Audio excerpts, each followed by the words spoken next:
This is my first FX Audio DAC, so here's what I think about it.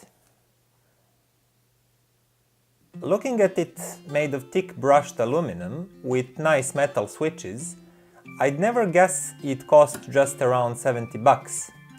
Even more, you get dedicated headphone amp in there with volume control that feels nice to use. It's not wobbly or cheap in any way. In the back, there are three kinds of inputs: USB, optical and coaxial, and of course regular line-out output and power input jack. So far it's all good, but what about the sound, you ask? I'll start with line-out. I hooked it up to my amp expecting nothing special, but I was actually quite surprised. Everything is just so nicely balanced.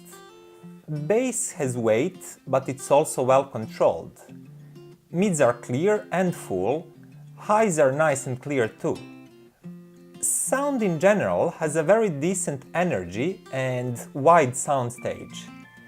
And I had to do careful A/B testing, switching back and forth to notice that compared to some more expensive DACs, you may not always hear some tiniest of the tiniest details.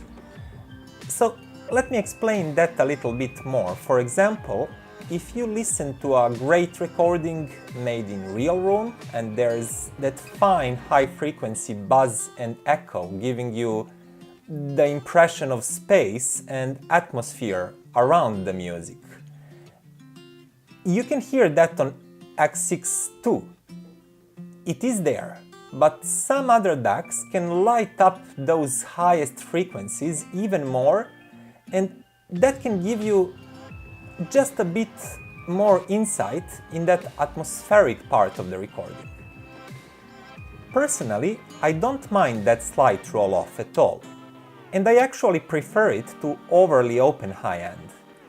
But depending on your personal taste and the rest of your system, you might feel different about it. By going with some other, more expensive DAC, like topping D30 for example, you get a bit more edge and bite to the sound. Strings sound a bit more stringy, cymbals attack your ears with more energy, and so on. If the rest of your system is transparent enough, you can hear that. But does it make a big difference that will change the way you experience music? Well, I think not. To my ears, this little guy sounds much closer to more expensive DAC like the D30 than the price would suggest. But let's talk about headphone output we get here too. Now, I may not be the best person to test these because I don't own any expensive and heavy to drive headphones, but when I hook up my AKG K92, they're thumping with music very nicely.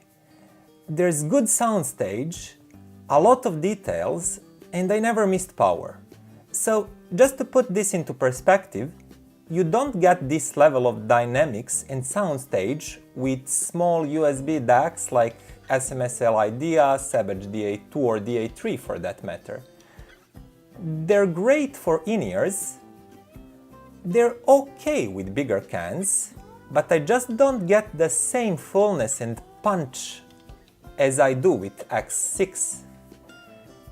Okay, they're small and portable, so it's probably not fair to compare these DACs with FX Audio, but I just wanted you to know what do you get with this kind of device. Some more expensive devices like topping NX4 do sound a bit more detailed to my ear, and I think that's happening because of a slight treble roll-off with X6.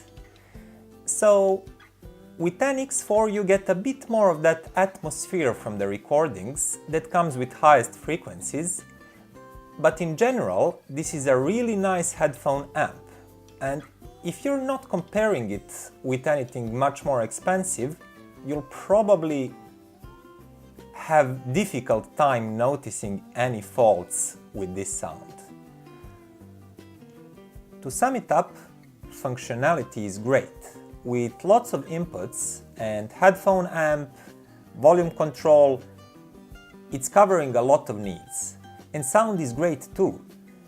For this price, I can't really find any serious faults with it. If you're looking to get into hi-fi, you maybe got your first amp and speakers and you have no idea which source to get. Or if you bought some bigger headphones that just don't sound as you hoped they will connected to a PC, you should give this one a try. It's easily good enough to be source in a decent entry-level hi-fi system, costing much more than this DAC alone. And on that note, it's time to end this video. Until next time.